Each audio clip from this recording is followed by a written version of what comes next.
2024 na. Tama na yung kakahabol sa tao na hindi naman makita yung halaga mo. Masakit, pero kailangan na nating i-embrace yun. Tama na yung pagpapakatanga sa mga bagay, sitwasyon at tao na hindi naman talaga nakikita yung halaga mo kasi ayaw naman nila tingnan. Oo, alam kong madaling sabihin, mahirap gawin. Ang hirap kayang mag-move on sa isang tao na sobrang gusto mo. Hindi ganun kadali yun. Kaya nga gusto mo kaya nga mahal mo kasi sa talaga. Oo, gets ko naman yun. Pero isipin nyo na lang, paano nga ba kayo makaka-move forward kung yung attention nyo nandun pa rin sa mga taong hindi naman makita yung halaga nyo?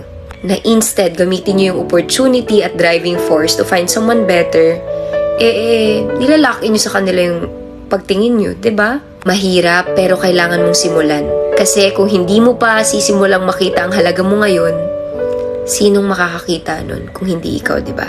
Kaya find someone who chooses you. Dahil deserve mong mahalin pabalik kagaya ng pagmamahal na binibigay mo ng buong buo.